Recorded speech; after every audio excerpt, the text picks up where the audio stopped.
La degradación de la Iglesia, capítulo 5. Los ingredientes de la degradación, primera parte. Debemos ser gratos con el Señor por revelarnos sus secretos de la manera tan completa como lo ha venido haciendo en las páginas de este libro. No pretendemos en el Señor hacer una comparación entre los hermanos, ni descalificar a ninguno de los santos. Solamente tratar de aclarar a todos qué es lo que el Señor está haciendo en este tiempo, cómo lo está haciendo y cuál es la conducta de sus hijos que le agrada. Como el Señor nos ha mostrado en los capítulos precedentes, Satanás de manera muy sutil y cuidadosa fue sembrando en el seno de la iglesia la semilla de la discordia. Sembró la cizaña de la parábola del trigo y la cizaña de Mateo 13, que poco a poco ha ido creciendo y fortaleciéndose hasta llegar al punto de que hoy la iglesia se encuentra completamente degradada. Esta es la degradación que el Señor ha decidido salir de ella, porque no puede estar allí a causa de su gloria y su dignidad. Él está hoy a la puerta, fuera de la iglesia, llamando a quienes quieran salir de la degradación, abrirle la puerta para que Él cene con ellos y a la vez ellos cenen con Él. He aquí, yo estoy a la puerta y llamo. Si alguno oye mi voz y abre la puerta, entraré a Él y cenaré con Él y Él conmigo. Apocalipsis 3:20. Si miramos algunas de las cartas del Nuevo Testamento, especialmente las escritas por Pablo, Pedro, Juan y Judas, encontraremos muchos de los ingredientes que el diablo fue introduciendo en la iglesia para degradar. Primero, el viejo hombre. Una herramienta muy eficaz que tiene Satanás para degradar la iglesia es el hombre viejo, que es el hombre carnal. Debemos entender que el viejo hombre, la carne, no hace referencia solamente a las cosas malas y pecaminosas que el hombre comete, sino que la carne es la naturaleza humana mezclada con la naturaleza satánica, que a la vez es el pecado. Mezcla que ocurrió en el huerto de Edén, cuando Adán y Eva comieron del árbol de la ciencia del bien y del mal. El árbol de la ciencia del bien y del mal representa la naturaleza satánica, el pecado.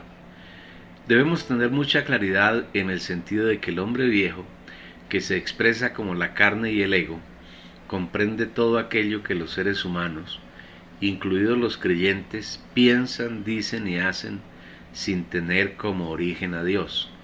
En otras palabras, todo lo que hacemos separado de Dios, sin importar si es bueno o malo, expresa al viejo hombre, y el viejo hombre es la naturaleza satánica, el pecado, mezclado con la naturaleza humana. La mezcla de la naturaleza humana con la naturaleza diabólica ocurrió en el huerto de Edén, cuando Adán y Eva comieron del árbol de la ciencia del bien y del mal, introduciendo en ellos el pecado, la naturaleza satánica. Esa mezcla dio como resultado al viejo hombre, que es la expresión diabólica por medio de la humanidad. Todos los seres humanos heredamos esa naturaleza, y cuando nacemos de nuestra madre, nacemos en el viejo hombre. Por tanto, como el pecado entró en el mundo por medio de un hombre, y por el pecado la muerte, así la muerte pasó a todos los hombres por cuanto todos pecaron. Romanos 5:12. Toda expresión de la humanidad caída es la expresión del viejo hombre. En otras palabras, los seres humanos expresan a Satanás en todos sus actos. Cuando el Señor Jesús murió en la cruz, el viejo hombre fue crucificado con él, y al morir, el viejo hombre fue totalmente destruido. Sabiendo esto, que nuestro viejo hombre fue crucificado juntamente con él, para que el cuerpo de pecado sea anulado, a fin de que no sirvamos más al pecado como esclavos, porque el que ha muerto ha sido justificado del pecado. Así que por cuanto los hijos son participantes de sangre y carne, de igual manera él también participó de lo mismo, para destruir por medio de la muerte al que tiene el imperio de la muerte, esto es, al diablo. Romanos capítulo 6, versículos 6 al 7 y Hebreos 2, versículo 14. Cuando Jesús resucitó, Dejó el viejo hombre en la tumba y resucitó como el nuevo hombre. El nuevo hombre es la mezcla de la naturaleza humana con la naturaleza divina. En otras palabras, es la mezcla del hombre con Jesús resucitado. Debido a que Jesús resucitó como el Espíritu y se mezcló con el Espíritu de sus discípulos, ahora nosotros pertenecemos al nuevo hombre. Ahora estamos mezclados con Dios, somos uno con Él, le pertenecemos y Él nos pertenece. En esa pertenencia mutua podemos expresar a Dios en todos nuestros pensamientos, palabras y hechos. Y si hemos muerto con Cristo, creemos que también viviremos con Él, sabiendo que Cristo, habiendo resucitado a los muertos, ya no muere. La muerte no se enseñorea más de Él.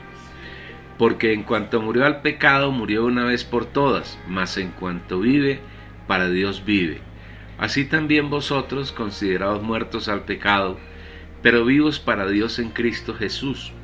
No reine pues el pecado en vuestro cuerpo mortal, de modo que obedezcáis a las concupiscencias del cuerpo, ni tampoco presentéis vuestros miembros al pecado como armas de injusticia, sino presentaos vosotros mismos a Dios como vivos de entre los muertos, y vuestros miembros a Dios como armas de justicia, porque el amor de Cristo nos constriñe, habiendo juzgado así, que uno murió por todos, por consiguiente todos murieron, y por todos murió para que los que viven ya no vivan para sí, sino para aquel que murió y por ellos fue resucitado.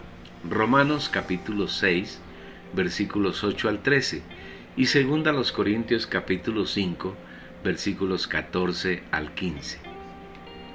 Como creyentes vivimos en una permanente disyuntiva: o expresamos a Dios que vive en nuestro espíritu humano, y eso es vivir en el nuevo hombre, o expresamos a Satanás que está en nuestra carne. Este último es el viejo hombre. Expresar a uno u otro depende de nuestra mente, de dónde está puesta nuestra mente cada momento de nuestra vida, porque los que son de la carne piensan en las cosas de la carne, pero los que son del espíritu piensan en las cosas del espíritu. Romanos 8:5. Ese viejo hombre que es la carne, el ego, el hombre almático entre otros, tiene entre muchas otras cosas la división de razas, en nacionalidades y en distintas culturas.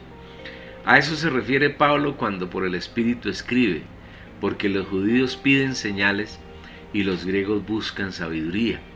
1 Corintios 1, 22. Las razas, las clases sociales y la cultura son unas herramientas bien aprovechadas por Satanás para dividir la iglesia, y este es otro ingrediente que añade a su obra de degradación de la iglesia. El viejo hombre se expresa en dos elementos que vamos a considerar. A. Las señales de los judíos. A los judíos les gustan las señales externas, milagros exteriores, tal como le pedían al Señor Jesús mientras estaba en carne que les hiciera distintas señales para que les demostrara que Él era el Mesías. Entonces respondieron algunos de los escribas y los fariseos diciendo: Maestro, deseamos ver de ti señal. Él respondió y les dijo: la generación mala y adúltera demanda señal, pero señal no le será dada sino la señal del profeta Jonás. Mateo 12, versículos 38 y 39. En el cristianismo contemporáneo ocurre igual. A la mayoría de los cristianos les encanta pedir señales y milagros. Esa fue la actitud que tuvo Satanás frente al Señor Jesús cuando comenzó su ministerio estando en carne. Mateo 4:1 dice: entonces Jesús fue llevado por el Espíritu al desierto para ser tentado por el diablo. Estando en el desierto, el diablo se le presentó y lo primero que le pidió fue que hiciera un milagro. Y vino a él el tentador y le dijo: si eres hijo de Dios, di que estas piedras se conviertan en pan. Versículo 3.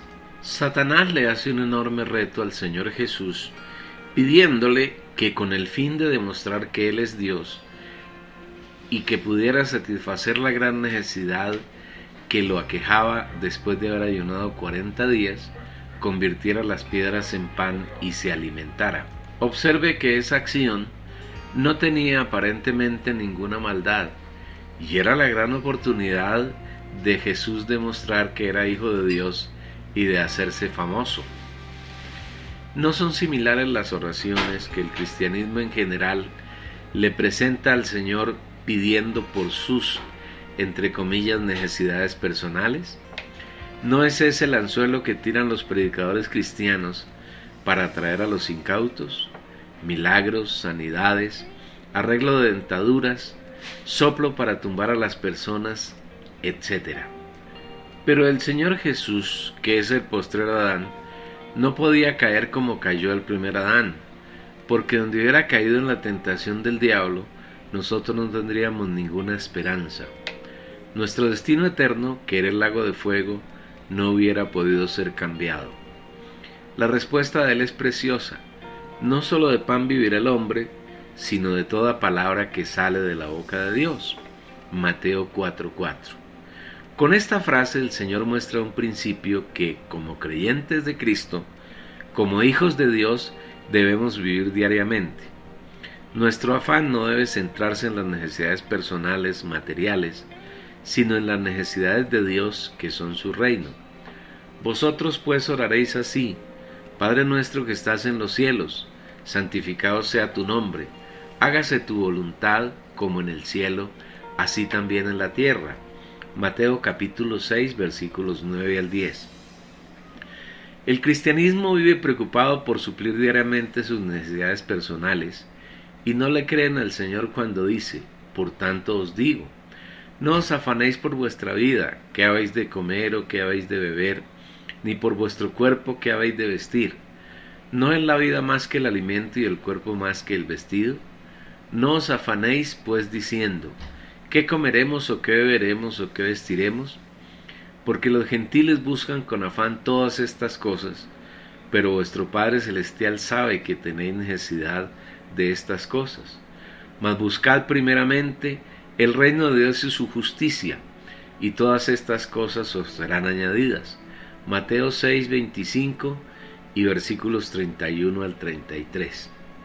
Satanás es persistente y aun cuando sea derrotado, insiste en hacer sus obras de maldad y destrucción. No obstante que, ante la respuesta del Señor no tuvo ningún argumento, insistió en tentarlo para tratar de realizar su obra destructora. Entonces el diablo le llevó a la santa ciudad y le puso sobre el pináculo del templo y le dijo: si eres hijo de Dios, échate abajo, porque está escrito: a sus ángeles mandará acerca de ti, y en sus manos te sostendrán para que no tropieces con tu pie en piedra. Mateo capítulo 4 versículos 5 al 6. El diablo es atrevido y en su atrevimiento usa todos los recursos disponibles con tal de atrapar a los incautos. Debido a que en la tentación anterior el Señor le había respondido usando las Escrituras, Satanás tomó las mismas armas y le refirió un par de citas del Salmo 91. ¡Qué astucia! Es por eso que el Espíritu Santo nos advierte, el cual asimismo nos hizo ministros competentes de un nuevo pacto, no de la letra sino del Espíritu, porque la letra mata, mas el Espíritu vivifica. Segunda a los Corintios 3:6. Cuando un creyente repite versículos de la Biblia, sacándolos solamente de su alma, sin tener revelación en su espíritu, de él no fluye vida, sino muerte. Usar solamente el alma sin usar el espíritu humano para proclamar la Biblia, no fluye palabra de Dios, sino la letra que mata, y la muerte tiene como fuente a Satanás. Por tanto, como el pecado entró en el mundo por un hombre, y por el pecado la muerte, Romanos 5:12. La tentación de esta segunda ocasión consistió en que el diablo llevó al Señor al pináculo del templo.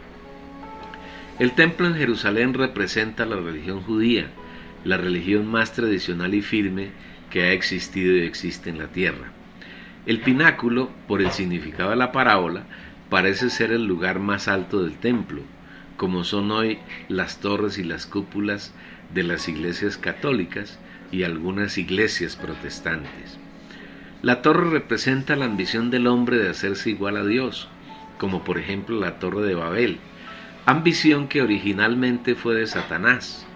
Tú que decías en tu corazón: subiré al cielo, en lo alto, junto a las estrellas de Dios, levantaré mi trono, y en el monte del testimonio me sentaré, a los lados del norte. Sobre las alturas de las nubes subiré, y seré semejante al Altísimo. Y dijeron: vamos, edifiquémonos una ciudad y una torre, cuya cúspide llegue al cielo. Isaías 14, versículos 13 y 14, y Génesis capítulo 11, versículo 4. En otras palabras, Satanás pretendió elevar al Señor Jesús a lo más alto de la religión. ¡Qué tentación más sutil! ¿Y cuánta cabida tiene en el cristianismo contemporáneo? Los ministros evangélicos contemporáneos viven sedientos de fama, y con cuánto desespero la codician. Cada uno aspira a tener una congregación muy grande, a tener una desmedida fama que sea reconocida en todo el mundo. Su deseo más vehemente consiste en ser usado por el Señor para soplar o empujar y tumbar a las personas, para producir milagros de sanidades y para hacer tantas hazañas, con tal de lograr ser reconocido por mucha gente, y para alcanzarlo usan un medio muy útil: la televisión. Líder cristiano que no tenga programa de televisión o que no sea propietario de una estación televisora está out. Lamentablemente esos, entre comillas, ministros han caído en el lazo que Satanás les ha tendido para hacerlos famosos. Pero el Señor Jesús no cayó en esa tentación de fama, sino que recurrió de manera sencilla a la palabra de Dios, que fluía desde su espíritu, y le respondió a Satanás: escrito está también, no tentarás al Señor tu Dios. Mateo 4:7. Santiago es muy claro al afirmar que Dios no puede ser tentado, ni Él tienta a nadie, porque Dios no puede ser tentado por el mal, ni Él tienta a nadie. Santiago capítulo 1, versículo 13. Sin embargo, no podemos olvidar que Jesús es por un lado Dios completo, y por otro lado un hombre como nosotros, pero sin pecado, sin la naturaleza satánica. El diablo sabía que como Dios no podía ser tentado, pero también sabía que él era hombre y no perdía la esperanza de atraparlo en su red. Sin embargo, una vez más, el Señor lo derrotó con la sencillez de su palabra. En su impertinencia, el enemigo insistió en hacer que el Señor Jesús cayera en su persuasión. Otra vez le llevó el diablo a un monte muy alto, y le mostró todos los reinos del mundo y la gloria de ellos, y le dijo: todo esto te daré si postrado me adorares. Mateo capítulo 4, versículos 8 al 9. Ahora el diablo le muestra su obra colosal llamada el mundo, sobre el cual reina, y lo ofrece al Señor junto con la gloria de los reinos mundanos, con una condición bien sencilla: que se postrara y lo adorara. Satanás, además de atrevido, es sinvergüenza. En la primera tentación, el Señor Jesús se muestra como el Hijo del Hombre, es decir, como hombre. Y Satanás lo tienta pidiéndole que convierta las piedras en pan para que satisficiera una necesidad del cuerpo, el hambre. En la segunda tentación, el Señor se declara como Dios, y en la tercera el enemigo tiene la osadía de decirle que lo adore, sabiendo que ya el Señor se había declarado Dios y que en el universo no hay nada ni nadie digno de adoración distinto a Él.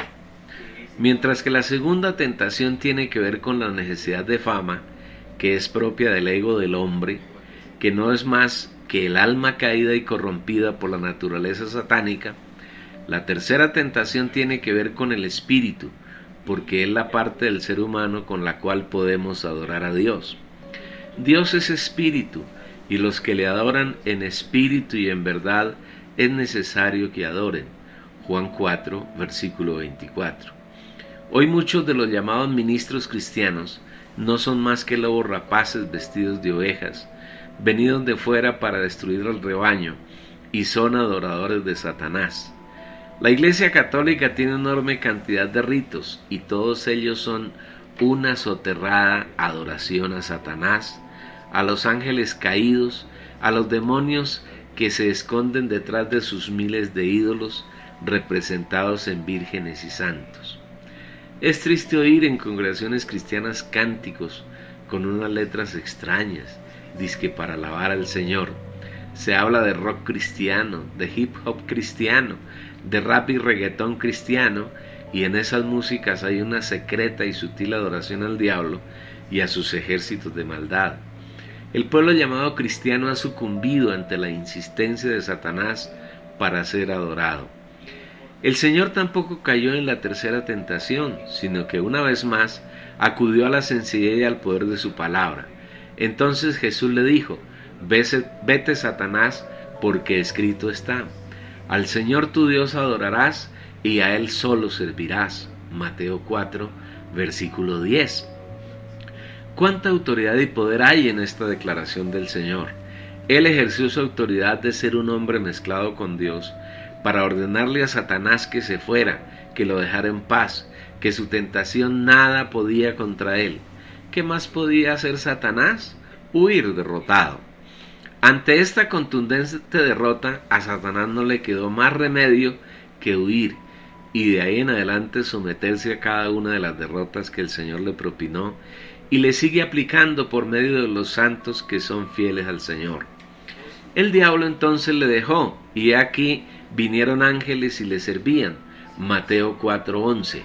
Si somos diligentes en el Espíritu para considerar la palabra del Señor, notaremos que en la primera ocasión fue el Espíritu Santo quien llevó a Jesús al desierto para que fuera tentado por el diablo. Entonces Jesús fue llevado por el Espíritu al desierto para ser tentado por el diablo. Mateo 4:1. Pero en las dos ocasiones siguientes fue el diablo quien llevó a Jesús. Léalo usted mismo en la Biblia. Entonces el diablo le llevó a la santa ciudad y le puso sobre el pináculo del templo. Otra vez le llevó el diablo a un monte muy alto y le mostró todos los reinos del mundo y la gloria de ellos. Mateo 4, versículos 5 y 8. Esto nos lleva a ver un principio, que aun siendo hijos de Dios, no estamos exentos de ser tentados por el maligno. Y tenemos que decirlo con gran dolor en el corazón, que casi todos los cristianos han caído en sus garras y son prisioneros de él. Por eso el Espíritu Santo nos advierte mediante nuestro hermano Pedro: sed sobrios y velad, porque vuestro adversario el diablo, como león rugiente, anda alrededor buscando a quien devorar. Primera de Pedro 5:8. Mientras estemos en este cuerpo, mientras vivamos en la tierra, mientras el Señor no venga, Satanás tratará de devorarnos. Pero el Espíritu Santo nos ofrece una salida, al cual resistid firmes en la fe, sabiendo que los mismos padecimientos se van cumpliendo en vuestros hermanos en todo el mundo. Primera de Pedro 5, versículo 9. Y además nos advierte que el Señor nos llamó no para caer en la tentación del enemigo, sino para vivir en su gloria. Mas el Dios de toda gracia, que nos llamó a su gloria eterna en Jesucristo, después que hayáis padecido un poco de tiempo, Él mismo os perfeccione, afirme, fortalezca y establezca. Todas estas son las señales que piden los judíos. Los creyentes que son religiosos y los falsos creyentes que abundan en el cristianismo tienen la tendencia carnal de buscar señales, milagros, demostraciones externas, porque este es uno de los ingredientes con los que Satanás sazona la degradación de la iglesia. Sea cuidadoso, amado hermano y lector, porque buscar milagros de ese tipo, pedirle al Señor que haga tales señales que satisfacen el morbo de las personas, es caer en el lazo del diablo y ser uno con él. B. La sabiduría basada en la cultura griega. El otro ingrediente que Satanás introduce en la iglesia es la sabiduría basada en los griegos, porque los judíos piden señales y los griegos buscan sabiduría. Primera los Corintios 1, versículo 22. No hay una cultura que tenga mayor influencia en el mundo contemporáneo que la antigua cultura griega. El desarrollo de la filosofía, de la ciencia y de la tecnología modernas están basadas en esa cultura. No hay en la actualidad casi ningún conocimiento científico, ni invento tecnológico, ni expresión artística que no tenga que ver con la antigua cultura griega, y los griegos del tiempo de Pablo buscaban esa sabiduría, pero esa sabiduría no es de Dios, sino Esta sabiduría no es la que desciende de lo alto, sino terrenal, animal, diabólica. Porque donde hay celos y contención, allí hay perturbación y toda obra perversa. Santiago capítulo 3, versículo 15. Frente a este deseo perverso que Satanás pone en los religiosos judíos y los cultos griegos, el Espíritu Santo tiene una respuesta apropiada. Pero nosotros predicamos a Cristo crucificado, para los judíos ciertamente tropezadero y para los gentiles locura, mas para los llamados así judíos como griegos, Cristo es poder de Dios y sabiduría de Dios, porque lo insensato de Dios es más sabio que los hombres, y lo débil de Dios es más fuerte que los hombres. 1 Corintios 1, 23 al 25. Si queremos tener un vivir que agrade al Señor, debemos centrarnos en la persona y la obra del Señor Jesucristo. Es necesario desechar la religión y la cultura, y vivir la obra redentora de Cristo, cuya principal victoria está en la muerte en la cruz, porque mediante ella el Señor mató, eliminó y aniquiló todas aquellas cosas que el enemigo había introducido en la raza humana para destruir y estorbar la obra de Dios.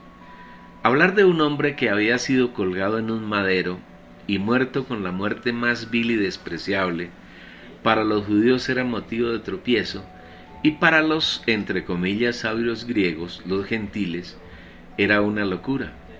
Esto le dijeron a Pablo cuando llegó al centro de la cultura griega en Atenas y les predicó a Jesucristo en el Areópago. Pero cuando oyeron lo de la resurrección de los muertos, unos se burlaban y otros decían: ya te oiremos acerca de esto otra vez. Hechos capítulo 17, versículo 32. En el mundo contemporáneo, hablar a la gente, incluidos los cristianos, de Cristo crucificado, tropiezan con el tema, porque los religiosos de hoy desean cosas entre comillas asombrosas y elevadas, milagros extraordinarios, y tocar el tema ante las gentes de mediana cultura y especialmente aquellos que se desenvuelven en los medios científicos y tecnológicos es entre comillas la bobada más grande. Ellos desean que se les hable de ciencia, de adelantos tecnológicos, pero no de aquel que ha muerto para liberarlos de la esclavitud a que están sometidos bajo el yugo de Satanás. El mundo entero está bajo el maligno. 1 Juan 5, 19. Por esta razón, cuando Pablo aborda el capítulo 2 de 1 Corintios afirma: así que, hermanos, cuando fui a vosotros para anunciaros el testimonio de Dios, no fui con excelencia de palabras o de sabiduría, pues me propuse no saber entre vosotros cosa alguna, sino a Jesucristo y a este crucificado.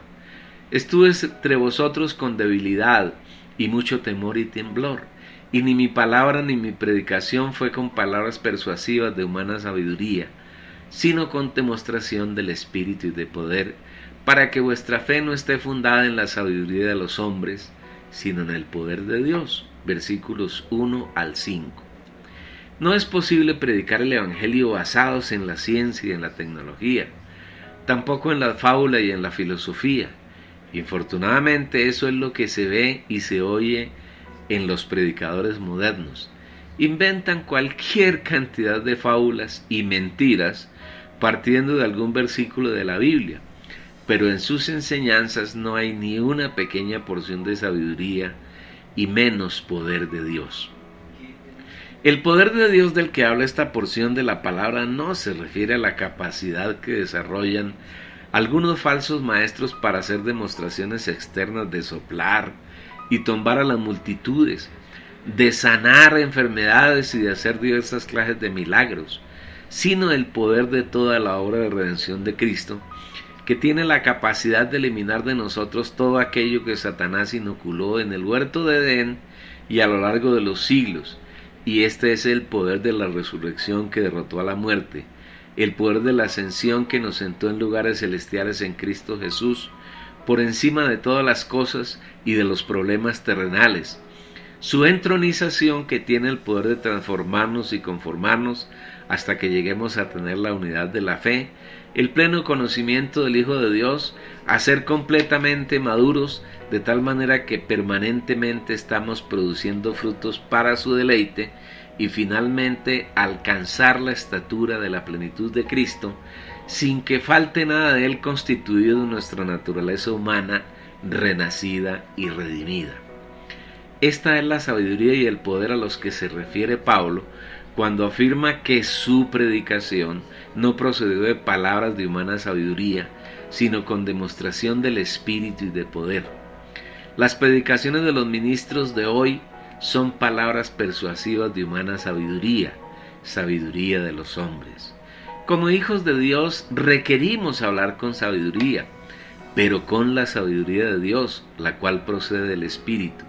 Sin embargo, hablamos sabiduría entre los que han alcanzado madurez, y sabiduría no de este siglo, ni de los príncipes de este siglo que perecen. Mas hablamos sabiduría de Dios en misterio, la sabiduría oculta, la cual Dios predestinó antes de los siglos para nuestra gloria, la que ninguno de los príncipes de este siglo conoció, porque si la hubieran conocido nunca habrían crucificado al Señor de gloria. 1 Corintios capítulo 2 versículos 6 al 8.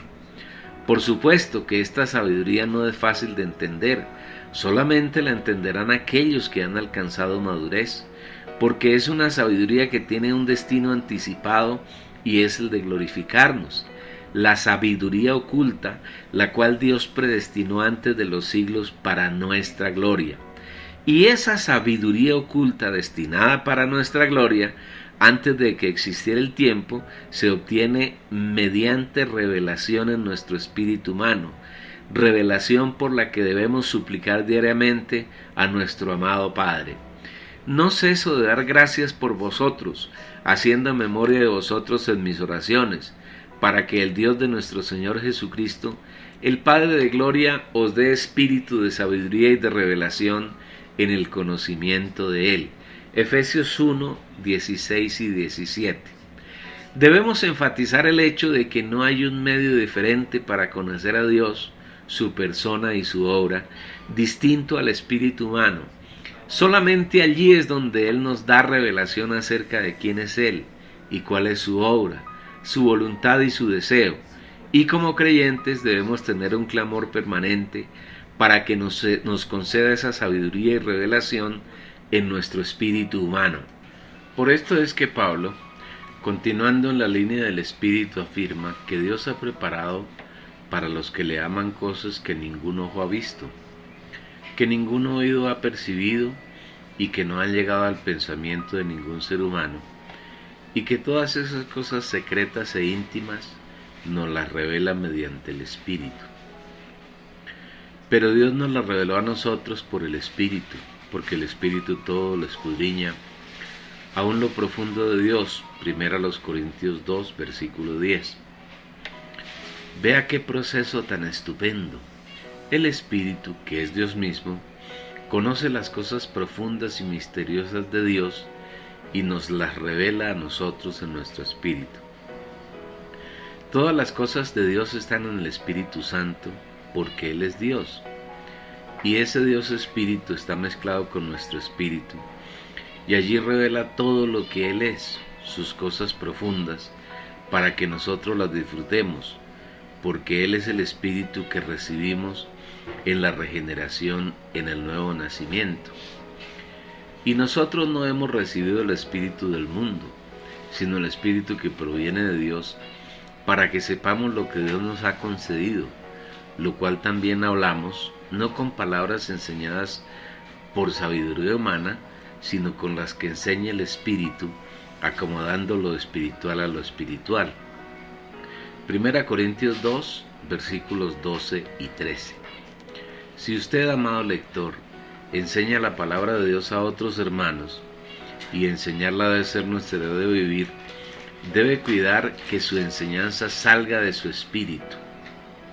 En otras palabras, cuando nos enseñamos mutuamente, debemos tener cuidado para que sea Dios quien nos enseñe, pues de esa manera cada palabra que sale de nosotros Será una corriente de agua de vida que llena de vida eterna a quienes compartimos y a nosotros mismos.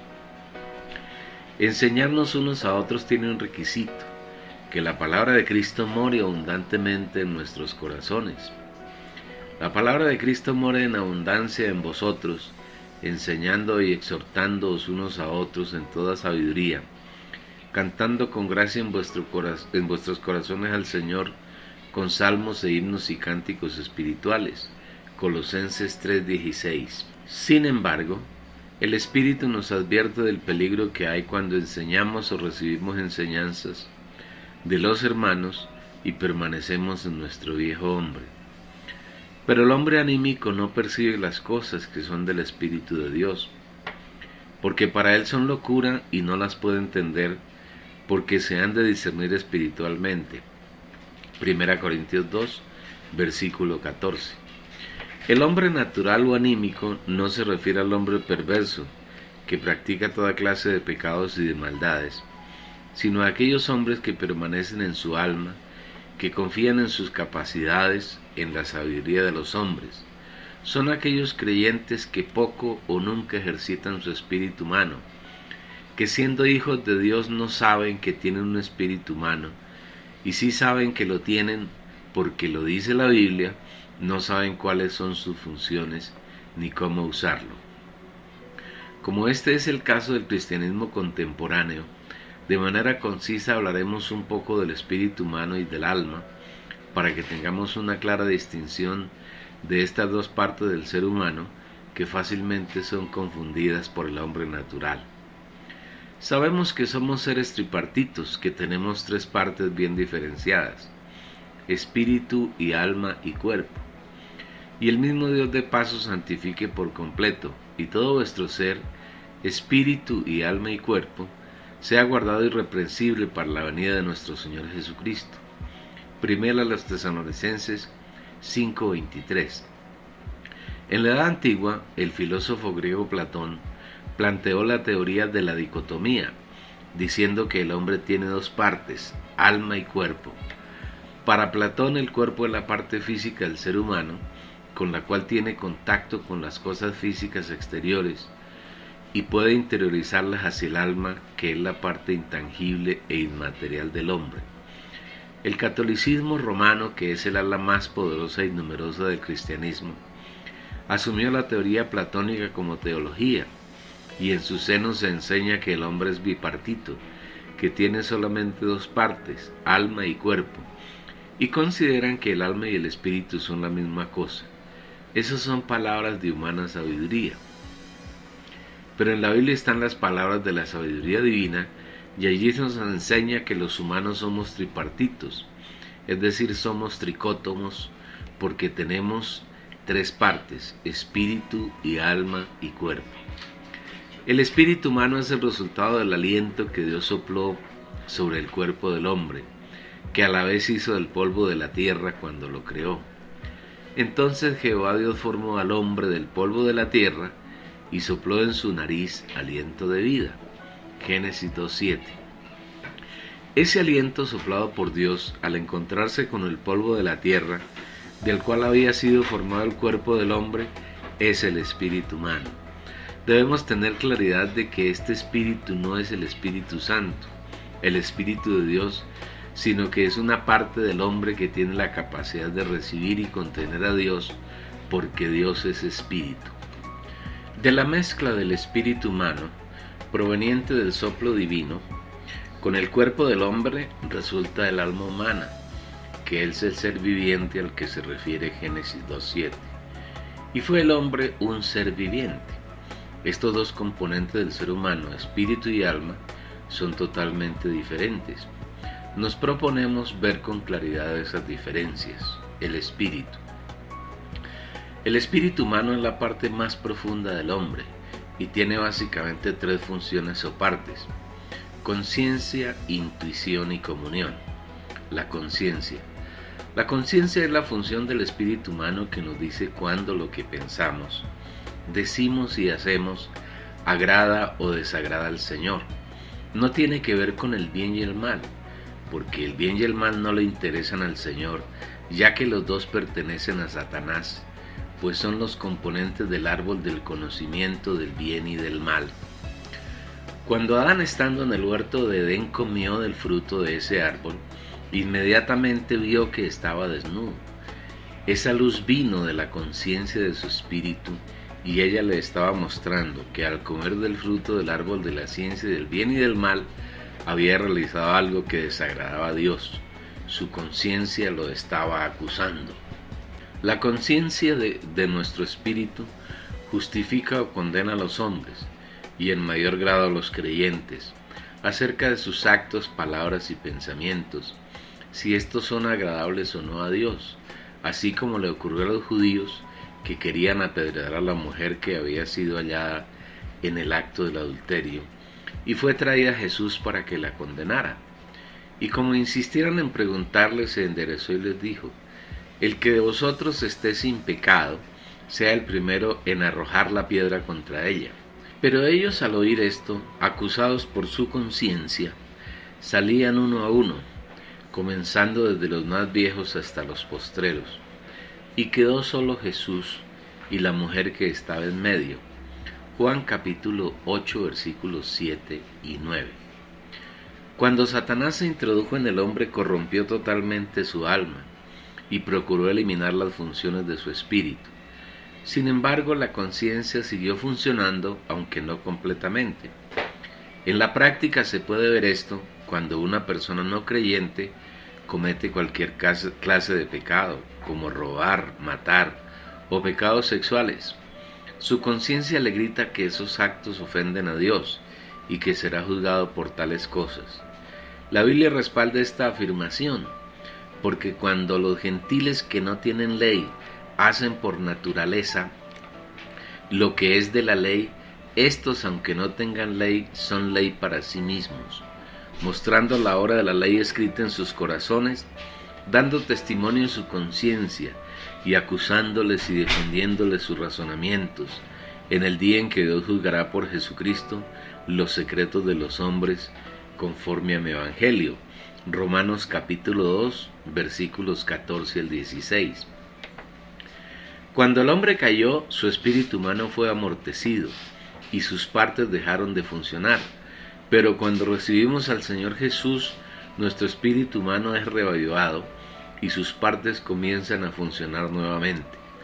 Por eso, cuando hacemos algo que ofende al Señor, sea un gran pecado o una pequeña falta en nuestro carácter, inmediatamente nuestra conciencia opera y nos impele a entrar en la luz del Señor, en el lugar santísimo, en su trono de gracia, para confesar nuestros pecados y reconciliarnos con Él. Si andamos en luz como Él está en luz, tenemos comunión unos con otros, y la sangre de Jesucristo su Hijo nos limpia de todo pecado. Si confesamos nuestros pecados, Él es fiel y justo, para perdonar nuestros pecados y limpiarnos de toda maldad. Primera de Juan capítulo 1 versículos 7 y 9. Como creyentes debemos procurar mantener nuestra conciencia sin ofensa delante de Dios y de los hombres, para que Satanás no tenga ninguna oportunidad de acusarnos delante de Dios y para que delante de los hombres seamos irreprensibles. Y por esto procuro tener siempre una conciencia sin ofensa ante Dios y ante los hombres. Hechos 24, versículo 16. Nosotros que deseamos servir a Dios con fervor, debemos hacerlo con una conciencia pura, porque nuestra gloria es esta, el testimonio de nuestra conciencia, que con sencillez y sinceridad de Dios, no con sabiduría humana, sino con la gracia de Dios, nos hemos conducido en el mundo y mucho más con vosotros. Segunda a los Corintios 1, versículo 12. No debemos olvidar que aunque somos regenerados, aunque hemos sido salvos eternamente, aún tenemos carne, y esta es una poderosa herramienta que Satanás puede usar para cauterizar nuestra conciencia, para hacernos perder la noción de lo que agrada o desagrada a Dios. La Biblia registra casos de personas infiltradas en medio de los hijos de Dios, especialmente aquellos que son líderes de grupos religiosos llamados cristianos. Veamos algunos pasajes bíblicos sobre el particular. Manteniendo la fe y la buena conciencia, desechando la cual naufragaron en cuanto a la fe algunos. 1 Timoteo 1, versículo 19. No cuidar la conciencia puede llevar aún a los creyentes a perder la fe, a naufragar en cuanto a ella y a convertirse en opositores de Dios y ser uno con el enemigo. Aún el Espíritu Santo publicó el nombre de algunos hombres que en la iglesia primitiva cayeron en este infortunio, de los cuales son Himeneo y Alejandro, a quienes entregué a Satanás para que aprendan a no blasfemar. 1 Timoteo 1:20. Satanás se esfuerza por manchar nuestra conciencia, impeliéndonos a pecar. Cada vez que pecamos, nuestra conciencia se mancha, y si no somos rápidos en acudir al trono de la gracia para buscar misericordia y ser socorridos oportunamente, corremos el peligro de que nuestra conciencia sea cauterizada, y cuando eso ocurre es difícil volver a la luz y a la paz de Dios. Pero el Espíritu dice claramente que en los postreros tiempos algunos apostatarán de la fe, escuchando a espíritus engañadores y a doctrinas de demonios, por la hipocresía de mentirosos que, teniendo cauterizada la conciencia, prohibirán casarse y mandarán a abstenerse de alimentos que Dios creó, para que con acción de gracias participasen de ellos los creyentes y los que han conocido la verdad. 1 Timoteo capítulo 4 versículos 1 al 3.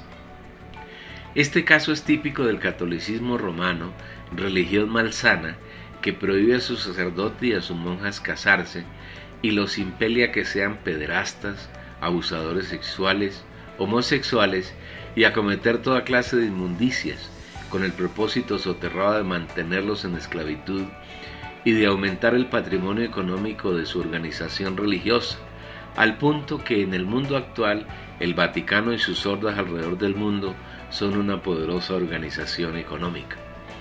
Inclusive en lo que ellos llaman la cuaresma, prohíben que sus seguidores coman cierta clase de alimentos. Aún hay grupos cristianos que prohíben comer ciertos alimentos, especialmente de origen animal. ¿Cuál es la causa de este desvío? Su conciencia, la de los integrantes de esas organizaciones, fue cauterizada y se dedican a enseñar doctrinas de demonios provenientes de escuchar a espíritus engañadores, ángeles caídos, lo que se convierte en una apostasía. Por esta causa, ellos se han convertido en hipócritas y mentirosos, y no debemos olvidar que la hipocresía es la expresión típica de Satanás, pues el diablo no hay verdad en él. Cuando habla mentira, de suyo habla, porque es mentiroso y padre de mentira. Juan 8:44. Observe bien, apreciado lector oyente, que es el Espíritu quien dice claramente que en los postreros tiempos ocurrirán estas cosas. Luego no es un invento la inspiración de este libro, sino que es el hablar del Espíritu Santo. Estamos viviendo en los últimos tiempos, y no es cosa extraordinaria que todo este engaño se dé, porque el Espíritu ya lo advirtió de antemano. Hay dentro del protestantismo un grupo que en sus doctrinas y prácticas cae en este rango de mentirosos, hipócritas y apóstatas de la fe.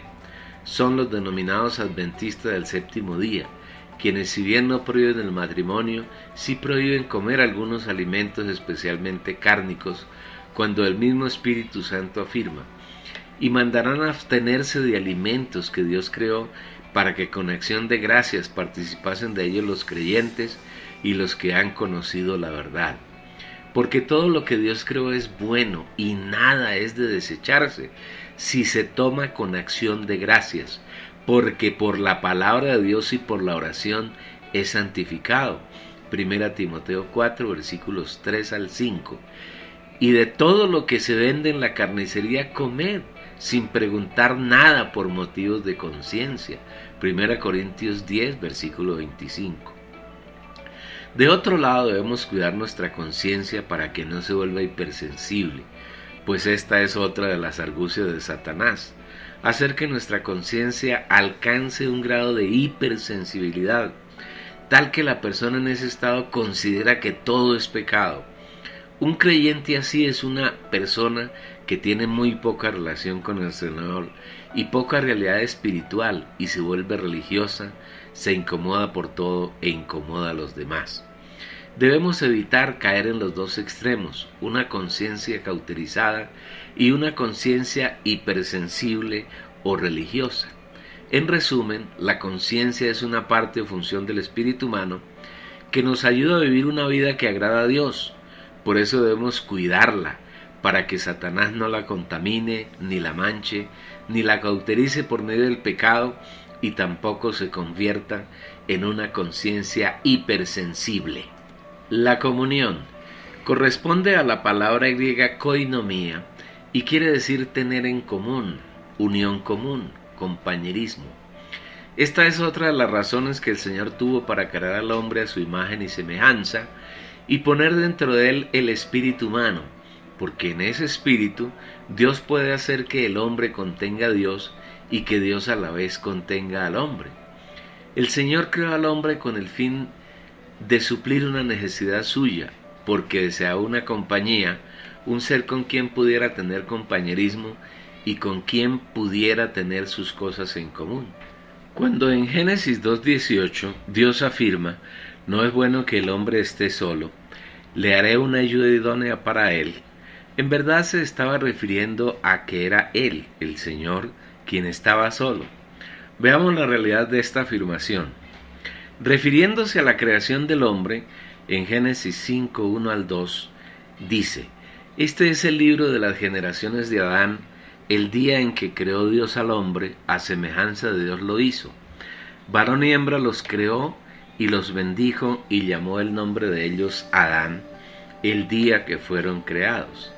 Aquí el Espíritu afirma que el hombre fue creado en un día y que ese hombre tiene dos partes, varón y hembra, y que esas dos partes tienen un solo nombre, Adán. Como esto es así, Adán no estaba solo, porque Adán era una entidad formada por varón y hembra. Entonces, quien estaba solo era Dios. Recordemos que antes de crear al hombre, Dios había creado a los ángeles, y de entre ellos había creado uno muy especial que se llama Lucero, hijo de la mañana. Isaías 14:12. Este ángel era un querubín grande y protector, lleno de belleza y acabado de hermosura, y al considerar sus atributos, quiso hacerse igual a Dios.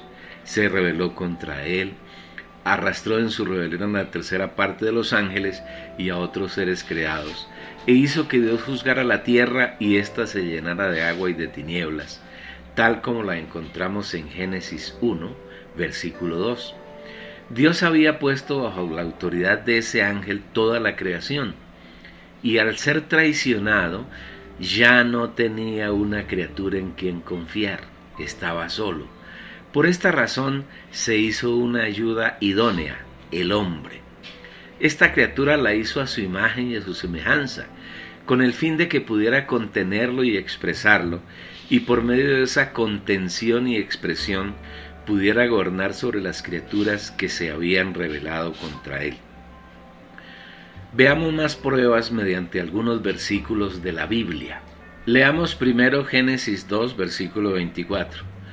Por tanto dejará el hombre a su padre y a su madre, y se unirá a su mujer y serán una sola carne.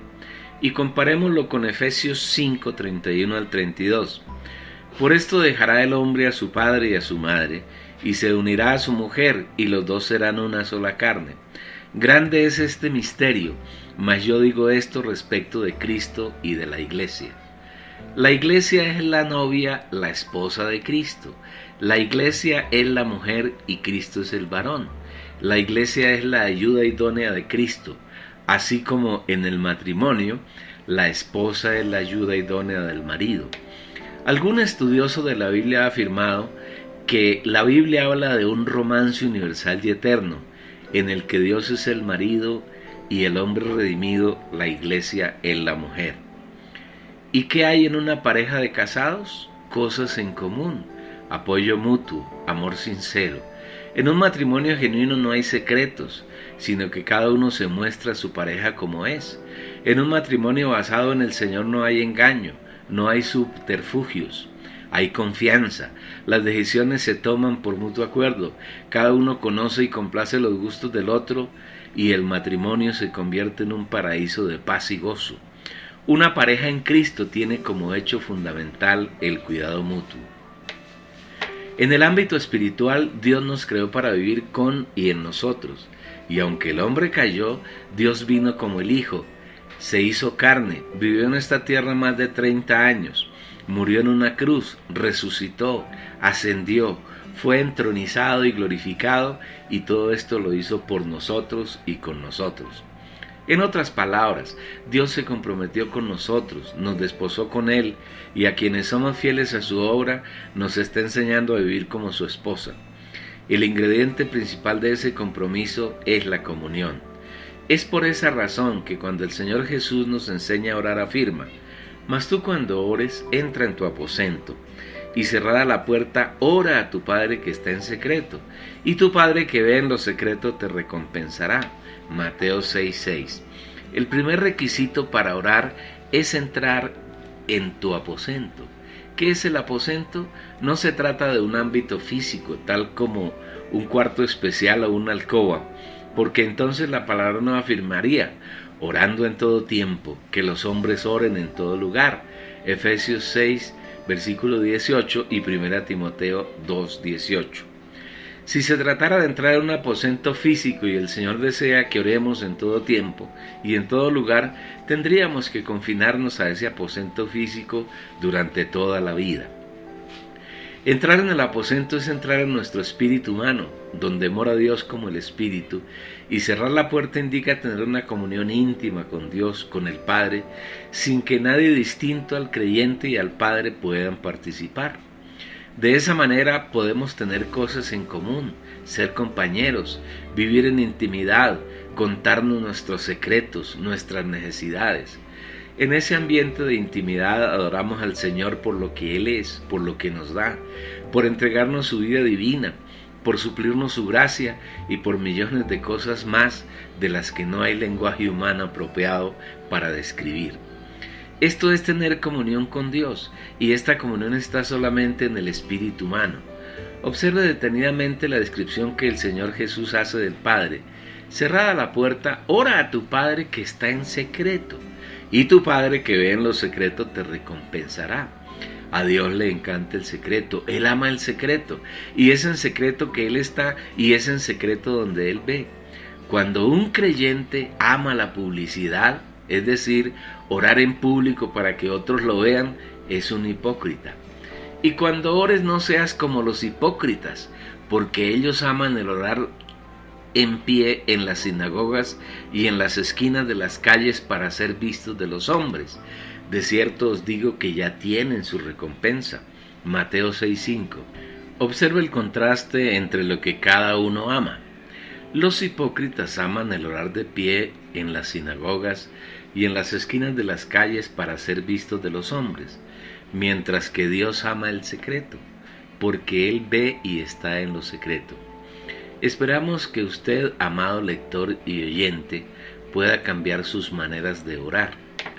Sobre este tema puede encontrar mucha revelación en su espíritu, estudiando la palabra, y como ayuda le recomendamos leer el libro La oración del mismo editor.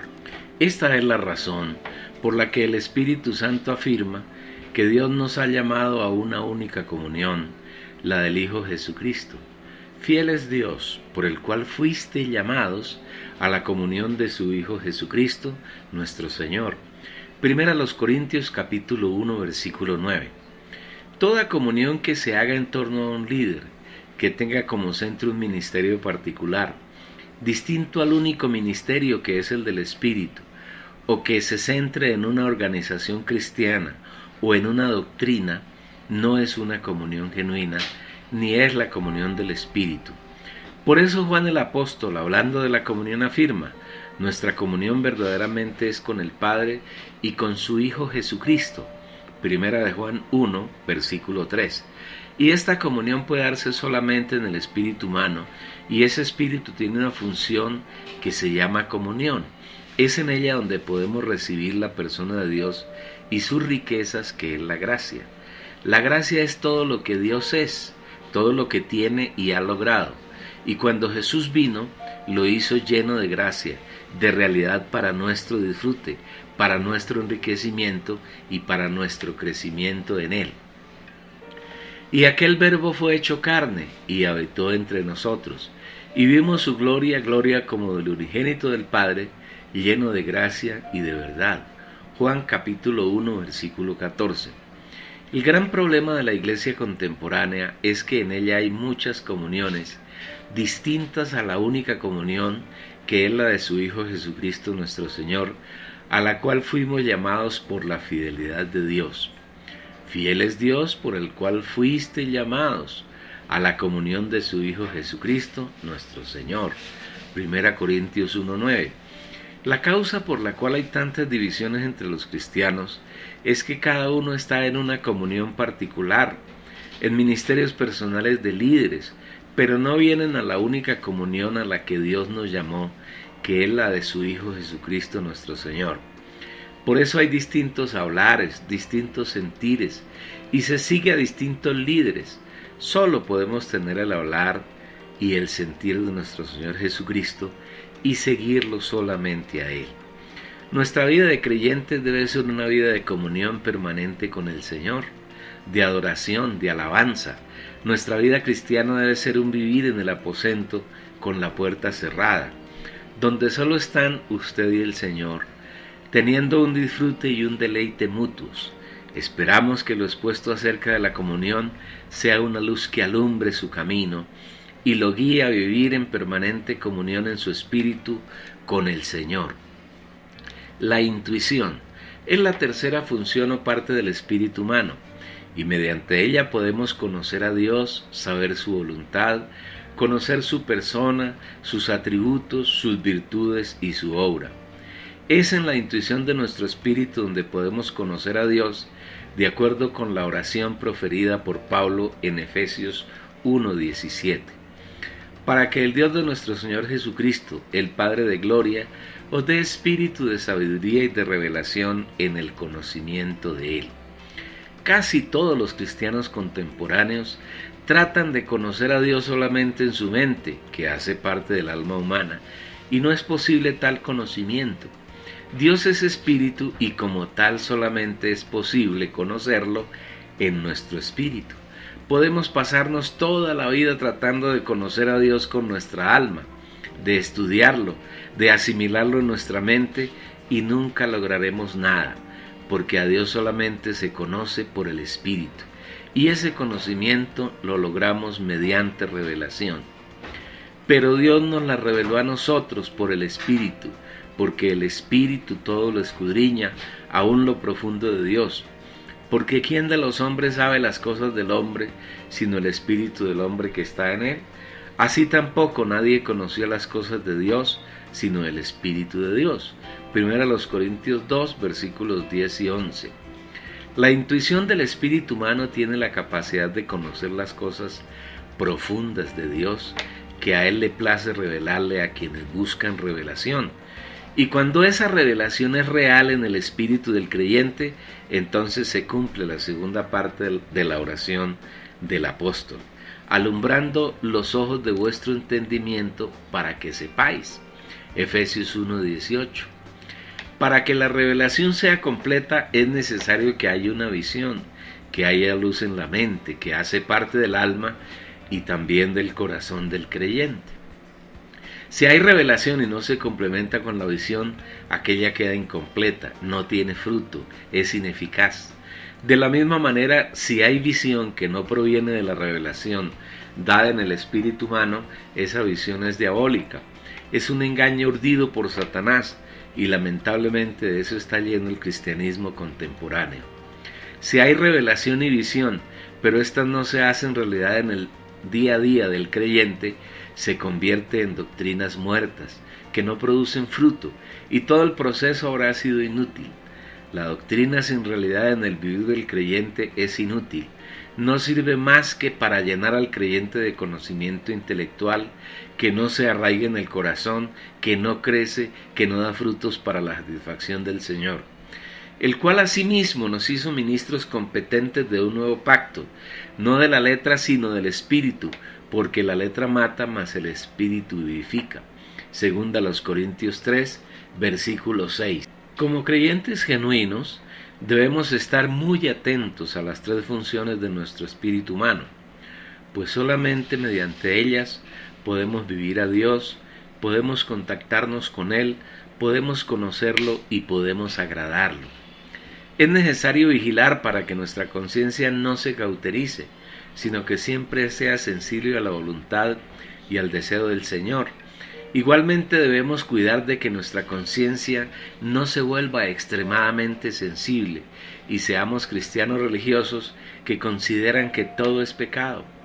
Nuestra conciencia debe llevarnos a tener la certeza de que todo aquello que decimos, pensamos y hacemos proviene de Dios, pero sin angustia y sin temores, sino con la certeza de la confianza que tenemos en el Dios que creemos, que nos cuida amorosamente como padre a hijo. Debemos procurar vivir en una permanente comunión con el Señor, y eso se logra entrando y permaneciendo en el lugar santísimo, que es el aposento, y a la vez nuestro espíritu humano. Cuando el Señor Jesús nos enseñó a orar, dijo: «Mas tú cuando ores, entra en tu aposento, y cerrada la puerta, ora a tu Padre que está en secreto, y tu Padre que ve en lo secreto te recompensará». Mateo 6:6. Con la muerte del Señor Jesús fueron eliminados todos los obstáculos que nos impedían acercarnos a Dios. Nada nos impide vivir en una continua y permanente comunión con Él. Así que, hermanos, teniendo libertad para entrar en el lugar santísimo, por la sangre de Jesucristo, por el camino nuevo y vivo que Él nos abrió a través del velo, esto es de su carne. Hebreos 10, versículos 19 al 20. Ya no existe ninguna razón para que vivamos alejados de nuestro Padre. Ahora podemos disfrutar permanentemente de su gracia y su misericordia. Acerquémonos pues confiadamente al trono de la gracia para alcanzar misericordia y hallar gracia para el oportuno socorro. Hebreos 4:16. El primero, el principal y más grande ingrediente de la oración es la comunión, y ella se da cuando entramos en nuestro aposento y somos íntimos con nuestro Padre, Hijo y Espíritu Santo. Si hay comunión, la oración es genuina, y cuando entramos en comunión hay adoración, alabanza, acción de gracias, peticiones y todo lo que hace parte de una oración que es según Dios. Como creyentes genuinos, debe llegar el momento en que vivimos en una continua e ininterrumpida comunión con Dios. Finalmente, debemos procurar fervientemente conocer a Dios mediante la intuición de nuestro espíritu humano, porque esta es la vida eterna. Y esta es la vida eterna, que te conozcan a ti, el único Dios verdadero, y a Jesucristo a quien has enviado. Juan 17:3. Lamentablemente los cristianos contemporáneos confiesan que aman al Señor y eso está bien, pero tienen muy poco conocimiento espiritual de Él. En su espíritu hay muy poca revelación. Viven en tinieblas porque no son alumbrados en su entendimiento, pues el Espíritu Santo, que es luz, no puede fluir desde su espíritu hacia su alma, porque ésta está endurecida y no permite que haya una corriente del espíritu desde el interior de la persona. Personas así son aquellas que viven en su mente y no permiten que el espíritu permee las partes de su alma, y de esa manera tengan revelación, conocimiento y visión acerca del Señor. Como la revelación es escasa y la visión es nula, el vivir de los cristianos es un vivir de privaciones, de prohibiciones. Procuran hacer lo bueno y evitar lo malo, y no pueden ver que los dos, el bien y el mal, pertenecen al árbol de la ciencia del bien y del mal, que es la naturaleza de Satanás, y que su consecuencia es la muerte. Es tiempo de volvernos al Espíritu, conocer a nuestro Señor y amado Dios, vivir en permanente comunión con Él y tener una conciencia adecuada para que seamos hombres del Espíritu. Segundo, el alma.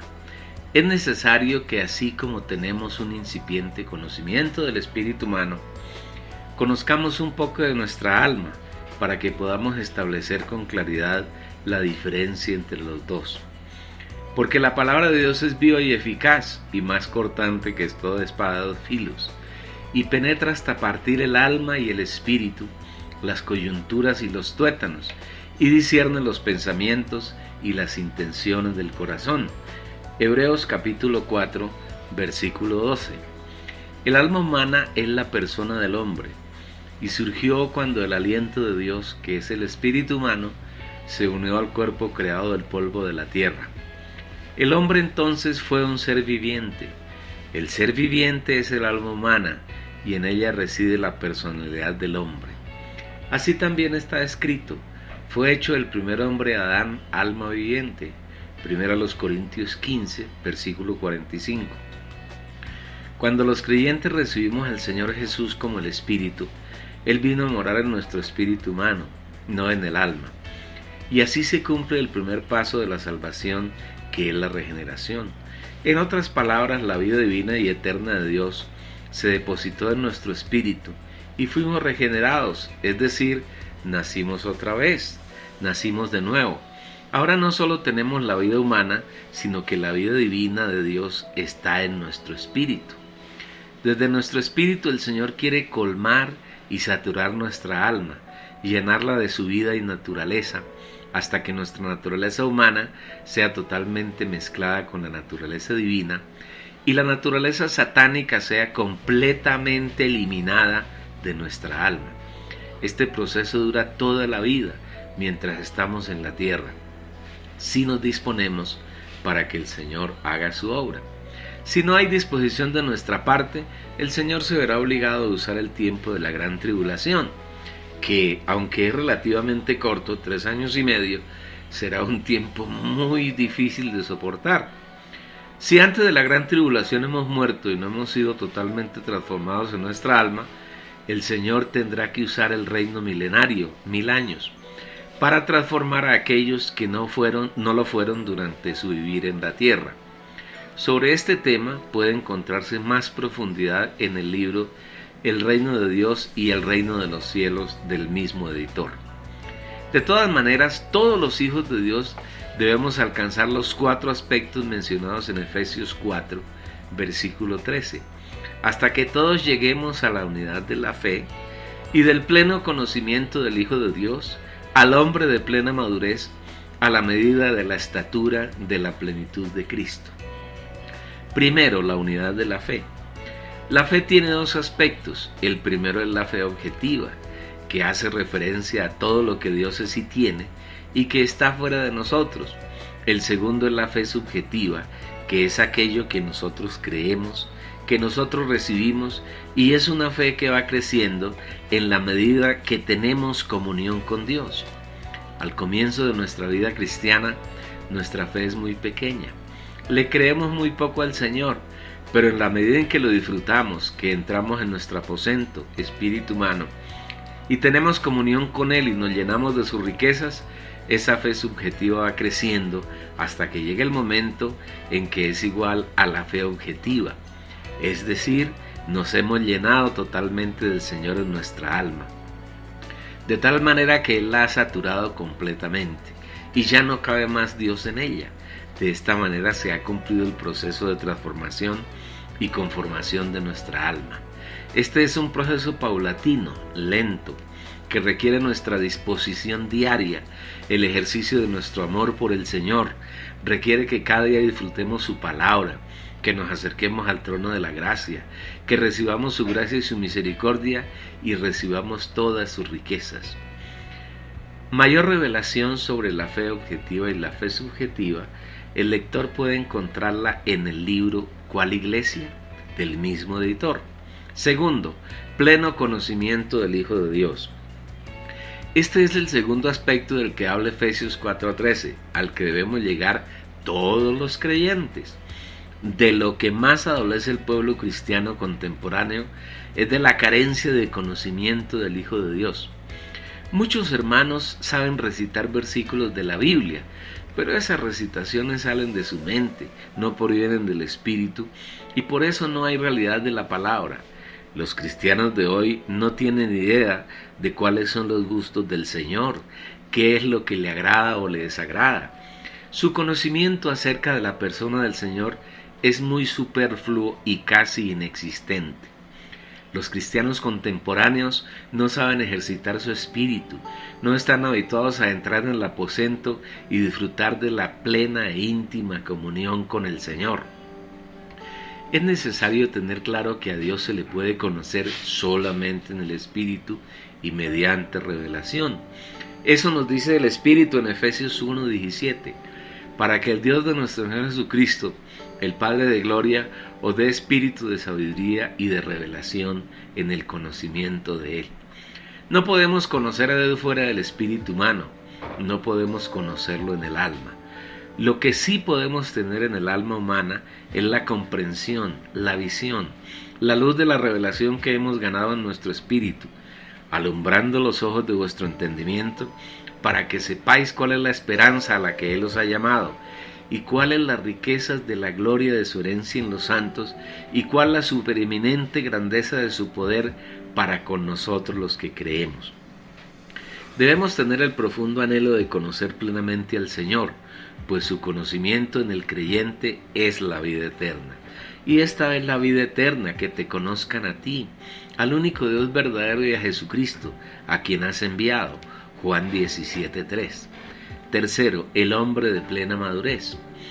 El tercer aspecto que todos los hijos de Dios necesitamos alcanzar es llegar a ser el hombre de plena madurez. Todos los seres vivos tienen un proceso de crecimiento hasta que llegan a la madurez. Por ejemplo, una planta inicialmente es una semilla pequeña que al brotar dentro de la tierra, gracias a los nutrientes que absorbe de ella, libera la vida, se convierte en una pequeña yema que va creciendo lentamente hasta convertirse en un arbusto o en un gran árbol que da fruto, a veces durante mucho tiempo si se trata de plantas perennes, o una vez si son temporales. La señal de que el árbol ha llegado a la plena madurez es que da fruto, y que su fruto es apto para el fin propio de la especie. Por ejemplo, los árboles frutales dan frutas aptas para el consumo de los humanos y le reportan grandes beneficios al cuerpo de quienes las consumen. Espiritualmente hablando, llegar a ser el hombre de plena madurez es un proceso que, mediante el disfrute de Cristo y sus riquezas, el creyente da frutos permanentemente, frutos que son para el agrado y el disfrute del Señor. En esto es glorificado mi Padre, en que llevéis mucho fruto y seáis así mis discípulos. Juan 15, versículo 8. Uno de los atributos de Dios es la vida que es eterna, increada, inmarcesible e incorruptible, y esa vida nos ha sido dada y hoy está en nuestro espíritu humano. El deseo de Dios es que esa vida crezca en nosotros hasta que alcancemos la madurez. Este es el estado en que le damos fruto para su satisfacción. Esta vida viene a nosotros como un río que fluye desde el trono de Dios hasta nuestro espíritu, y desde nuestro espíritu satura nuestra alma. Después me mostró un río limpio de agua de vida, resplandeciente como cristal, que salía del trono de Dios y del Cordero. En medio de la calle de la ciudad, y a uno y otro lado del río, estaba el árbol de la vida, que produce 12 frutos, dando cada mes su fruto, y las hojas del árbol eran para la sanidad de las naciones. El que cree en mí, como dice la Escritura, de su interior correrán ríos de agua viva. Esto dijo del Espíritu que habían de recibir los que creyesen en él, pues aún no había venido el Espíritu, porque Jesús no había sido aún glorificado. Apocalipsis 22, versículos 1 y 2, y Juan capítulo 7, versículos 38 y 39. Para esto el Padre labora diariamente en nosotros y nos suministra sus nutrientes por medio del Hijo a través del Espíritu Santo, con el fin de que sus hijos crezcamos en él y le demos fruto para su satisfacción. Yo soy la vid verdadera y mi Padre es el labrador. Todo pámpano que en mí no lleva fruto lo quitará, y todo aquel que lleva fruto lo limpiará para que lleve más fruto. Ya vosotros estáis limpios por la palabra que os he hablado. Permaneced en mí y yo en vosotros. Como el pámpano no puede llevar fruto por sí mismo si no permanece en la vid, así vosotros tampoco si no permanecéis en mí. Yo soy la vid, vosotros los pámpanos. El que permanece en mí y yo en él, éste lleva mucho fruto, porque separados de mí nada podéis hacer. El que en mí no permanece será echado fuera como pámpano y se secará, y los recogen y los echan en el fuego y arden. Juan 15, versículos 1 al 6. Un agricultor trabaja con el fin de obtener una cosecha para comer y satisfacerse. De la misma manera el Padre trabaja en nosotros supliéndonos con todas sus riquezas, para que en nosotros haya frutos que Él pueda comer y satisfacerse. Pero si no damos fruto, si no permanecemos en Él, si no permitimos que la palabra como los ríos de agua viva fluya desde nuestro interior, espíritu humano, y haga que la vida divina crezca en nuestra alma, no daremos fruto y seremos cortados, y nos secaremos y seremos echados en el fuego y arderemos. Tristemente, esta es la situación del cristianismo contemporáneo. A la inmensa mayoría de los hermanos les ocurre lo de la higuera, que no satisfizo el hambre del Señor cuando requirió de ella fruto y solo encontró hojas. Por la mañana, volviendo a la ciudad, tuvo hambre, y viendo una higuera cerca del camino, vino a ella, y no halló nada en ella, sino hojas solamente, y le dijo: nunca jamás nazca de ti fruto. Y luego se secó la higuera. Mateo 21, versículos 18 y 19. Si por el contrario somos aquellos creyentes que vivimos en continua comunión con el Señor, que aprendemos a ejercitar nuestro espíritu, que disfrutamos diariamente de todas sus riquezas, llevaremos fruto, y ese fruto permanecerá. Entonces la palabra del Señor fluye y nos limpia, y cada vez nuestros frutos serán nuevos para la satisfacción del Señor, para que andéis como es digno del Señor, agradándole en todo, llevando fruto en toda buena obra y creciendo por medio del conocimiento de Dios. Colosenses 1, versículo 10. Cuarto, la medida de la estatura de la plenitud de Cristo. Dios tiene un propósito inquebrantable con sus hijos, y es que todos alcancemos la estatura del Señor Jesucristo. Tenemos que llegar a ser iguales a Él en vida y en naturaleza. El juicio de los creyentes que será en el tribunal de Cristo será principalmente con respecto a este punto: si hemos llegado a ser iguales a Él, o todavía nos falta poco o mucho para alcanzar su estatura. Si hemos alcanzado su medida, la medida de su plenitud, seremos vencedores y reinaremos con Él durante 1000 años. Si nos falta, aunque sea un poco, tendremos que ir a las tinieblas exteriores, donde hay lloro y crujir de dientes, hasta que seamos completamente transformados, alcancemos la estatura de la plenitud de Cristo y así podamos entrar en la nueva Jerusalén, a tener un disfrute pleno de Dios, pero habiendo perdido las delicias del reino milenario, la manifestación del reino de los cielos. Estos 4 aspectos de los que habla Efesios 4:13 se alcanzan disfrutando diariamente todas las riquezas del Señor que están en su palabra, la Biblia, y que están en nuestro espíritu, porque en Él mora Dios como el Espíritu. Alcanzarlo es lograr la plena transformación y conformación de nuestra alma. Como nos propusimos unas páginas atrás, hablaremos de las funciones del alma, para que aprendamos a discernir el alma del espíritu humano y podamos ejercitar apropiadamente las funciones de cada uno. Así como el espíritu tiene 3 partes o funciones, igualmente el alma humana tiene 3 partes bien diferenciadas de las que habla la Biblia. Primero, la mente. Es la parte más notoria y es la principal función del alma humana, porque donde está la mente se ubica el resto del alma. Con la mente hacemos planes, pensamos, raciocinamos y recordamos. Tiene tal importancia la mente en la vida del hombre y especialmente del creyente, al grado de que por ella somos carnales o espirituales. Veamos lo que al respecto nos dice el Espíritu: porque los que son de la carne piensan en las cosas de la carne, pero los que son del Espíritu piensan en las cosas del Espíritu. Romanos 8:5. Un creyente puede ser carnal o puede ser espiritual, según lo que piensa. Si usted, amado lector, es una persona que está pensando siempre en las cosas del Espíritu, sin duda alguna usted es un hombre espiritual, un hombre que agrada al Señor, en quien Él tiene satisfacción. Pero si por el contrario usted es una persona que siempre está pensando en las cosas de la carne, usted es carnal y su vivir es muy desagradable al Señor. Para entender esto es necesario abandonar el concepto de que la carne o las cosas carnales hacen referencia a cosas pecaminosas solamente. No, la carne es todo aquello que no tiene origen en Dios, que no se origina en el Espíritu Santo, sea excelente, muy bueno, bueno o malo y muy malo.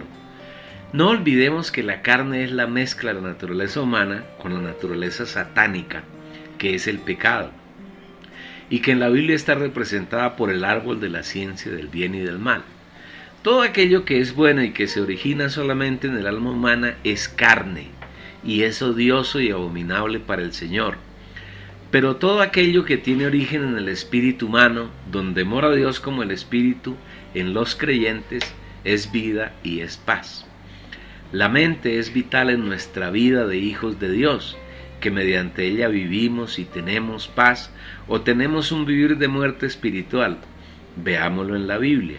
Porque poner la mente en la carne es muerte, pero poner la mente en el espíritu es vida y paz. Romanos 8, versículo 6. Ser espiritual es tan sencillo como comer y respirar. Simplemente requiere que mis pensamientos, mi mente esté puesta en el espíritu, en las cosas de Dios, en su persona, en su obra, en sus deseos. Cuando ocurre así, soy espiritual, vivo y ando por el espíritu, y como consecuencia el Señor puede testificar de mí. Este es mi Hijo amado, en quien tengo complacencia. Mateo 4:17. De la misma manera, es muy sencillo ser carnal. Cuando un creyente tiene su mente puesta en cualquier cosa que no tiene que ver con el deseo, ni con la voluntad del Señor, así sean cosas buenas y excelentes, su mente está puesta en la carne y él es un creyente carnal. Porque el deseo de la carne es contra el espíritu y el del espíritu es contra la carne, y estos se oponen entre sí para que no hagáis lo que quisierais. Gálatas 5, versículo 17. Los creyentes vivimos una continua disyuntiva, o estamos en el espíritu o estamos en la carne, o somos espirituales o somos carnales. Todo depende de dónde ponemos nuestra mente. Segundo, la voluntad. Es la parte de nuestra alma que nos permite tomar decisiones. Diariamente estamos decidiendo entre dos o más alternativas. La voluntad tiene que ver mucho con nuestro carácter y tal vez es la función de nuestra alma con la que Dios tiene que luchar más, porque debido a la caída del hombre, nuestra voluntad es terca y caprichosa. Qué difícil es someternos diariamente a los designios de Dios. Qué terrible es nuestro carácter y cuán difícil es hacerlo sumiso a la voluntad del Señor. En el Antiguo Testamento, el Señor se refirió al pueblo de Israel diciendo de él que era un pueblo de dura cerviz. Yo he visto a este pueblo, que por cierto es de dura cerviz. Éxodo capítulo 32, versículo 9. En el Nuevo Testamento, en la iglesia, la condición del carácter humano no ha cambiado mucho. Inclusive el pueblo del Nuevo Pacto es peor en carácter que el mismo pueblo de Israel. Mire un poco la iglesia. Casi todos los creyentes siguen ciegamente a unos que se erigen como líderes en medio de las congregaciones. Ninguno se esfuerza en la gracia por conocer y obedecer la voluntad de Dios, sino que permiten que los líderes, que tampoco conocen la voluntad de Dios, los guíen a hacer la voluntad de ellos. Cuando alguien que busca conocer y conoce el deseo del corazón del Señor y les expone a los cristianos esta voluntad, lo satanizan, lo rechazan y lo desprecian. Hipócritas, bien profetizó de vosotros Isaías, como está escrito: este pueblo de labios me honra, mas su corazón está lejos de mí, pues en vano me honran enseñando como doctrinas mandamientos de hombres. Marcos 7, 6 al 7. Para el cristianismo contemporáneo, conocer la voluntad de Dios y hacerla, y no hacer la voluntad de los hombres, es una locura. Los creyentes de hoy no quieren dejar las organizaciones, las doctrinas y los mandamientos de hombres para seguir al Señor que mora en su espíritu y que desea revelarle su voluntad. Cuán urgente es la necesidad de que le permitamos al Señor tratar nuestra voluntad y ganarla para Él, pero todo depende de nuestra decisión. Que el Señor tenga compasión de todos sus hijos y nos ayude a humillarnos delante de Él, a reconocer cuán terca y difícil es nuestra cerviz y lo mucho que necesitamos enyugarnos con Él y aprender a ser mansos y humildes de corazón. Venid a mí los que estáis trabajados y cargados, y yo os haré descansar. Llevad mi yugo sobre vosotros y aprended de mí, que soy manso y humilde de corazón, y hallaréis descanso para vuestras almas. Mateo 11, 28 al 29.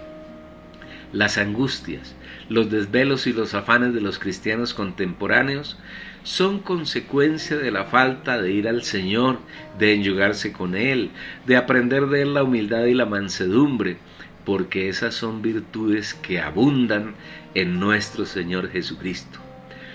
Una de las características más notables de Satanás son el orgullo y la soberbia, y él las inoculó en el hombre cuando éste comió del árbol de la ciencia del bien y del mal. Y a lo largo de los siglos ha venido desarrollándolas hasta convertirlas en un fortín tan poderoso, con el cual el Señor tiene que luchar y a veces le es muy difícil ganar la batalla. Uno de los muchos ejemplos que tenemos en la Biblia de hombres tercos y difíciles de carácter la encontramos en Jacob. Cuando iba de regreso a la casa de su padre y a encontrarse con su hermano Esaú, tuvo un encuentro con el Señor y él no pudo vencerlo. Así se quedó Jacob solo y luchó con él un varón hasta que rayaba el alba. Y cuando el varón vio que no podía con él, tocó en el sitio del encaje de su muslo y se descoyuntó el muslo de Jacob mientras con él luchaba. Y dijo: déjame porque raya el alba. Y Jacob le respondió: no te dejaré si no me bendices. Y el varón le dijo: ¿cuál es tu nombre? Él respondió: Jacob. Y el varón le dijo: no se dirá más tu nombre Jacob, sino Israel, porque has luchado con Dios y con los hombres, y has vencido. Génesis 32, 24 al 28. Aunque toda la vida de Jacob fue de transformación por parte de Dios, este episodio en Peniel creemos que fue el momento cumbre de su transformación. Como Dios luchó con él y no fue posible vencerlo, tuvo que descoyuntarle el muslo, el músculo más fuerte del cuerpo humano, para que tuviera una señal de que había luchado con Dios y había vencido. Por eso dice la Biblia que al día siguiente Jacob cojeaba. Igualmente el varón que luchó con él, que sin duda era el Señor mismo, le cambió el nombre de Jacob por el de Israel. Jacob quiere decir suplantador, a lo cual se dedicó Jacob buena parte de su vida, e Israel es un príncipe de Dios. Desde Peniel Jacob comenzó a ser un príncipe de Dios, uno que buscaba su voluntad y la obedecía, y al final de su vida encontramos a un Israel maduro, que ya no suplanta, que ya no hace su voluntad, sino que por el contrario es un hombre completamente transformado, por el cual fluye la bendición de Dios para sus hijos y aún para Faraón. ¿Cuánto necesitamos aprender todas estas lecciones y hacerlas realidad en nuestra vida? Diariamente necesitamos presentarnos delante del Señor, en el trono de su gracia, para que su gracia y su misericordia fluyan hacia nosotros y nos transformen en personas humildes, sumisas, que buscan, conocen y hacen su voluntad, y lo agradan en toda su manera de vivir. Dios resiste a los soberbios y da gracia a los humildes. Humillaos pues bajo la poderosa mano de Dios, para que Él os exalte cuando fuere tiempo, echando toda vuestra ansiedad sobre Él, porque Él tiene cuidado de vosotros. Primera de Pedro capítulo 5 versículos 7 y 8. Tercero, la emoción o los sentimientos. Es la tercera parte o función del alma humana. Mediante la emoción, los hombres amamos y odiamos. Estamos tristes o alegres, lloramos o reímos. En estas tres funciones del alma fuimos creados a la semejanza de Dios, porque por medio de las tres podemos expresar a Dios. Semejanza implica expresión, y Dios desea llenar nuestra alma para expresarse a través de ella. Dios, al igual que nosotros, tiene emoción, que la Biblia llama buen placer o beneplácito. Hay cosas en las que Dios se agrada y hay otras que lo disgustan. Algunas cosas le producen a Dios placer y otras despiertan su ira, predestinándonos para filiación por medio de Jesucristo para sí mismo, según el beneplácito de su voluntad, dándonos a conocer el misterio de su voluntad según su beneplácito, el cual se había propuesto en sí mismo. Efesios capítulo 1, versículos 5 y 9. El Señor también tiene una intensa lucha por la transformación de esta parte de nuestra alma, porque fácilmente nos emocionan las cosas que a Dios entristecen y nos entristecen las cosas que a Dios le agradan. ¿Cuánta tendencia tenemos los creyentes a deleitarnos en las cosas del mundo, desconociendo que si somos amigos del mundo, automáticamente nos convertimos en amigos de Dios? Oh almas adúlteras, ¿no sabéis que la amistad del mundo es enemistad contra Dios? Cualquiera pues que quiera ser amigo del mundo se constituye enemigo de Dios. Santiago capítulo 4 versículo 4. El sistema conocido como el mundo no está constituido por cosas malas solamente. Por el contrario, el mundo tiene cosas muy buenas. Este es el sistema satánico que pretende proveer las necesidades del hombre. Los seres humanos tenemos algunas necesidades básicas, tales como el sustento, comida, vestido y vivienda, seguridad, vivir sin peligro de perder la vida o de enfermarnos, deleite o placer, y estas son necesidades que Dios conoce y que nos suple abundantemente.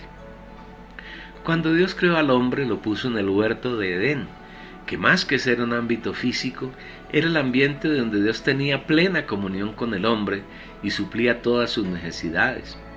En el huerto de Edén había toda clase de árboles deliciosos a la vista, deleite, y buenos para comer, sustento. Aunque el hombre allí estaba desnudo, no tenía necesidad de vestido, y dentro de los límites del huerto, Adán tenía seguridad.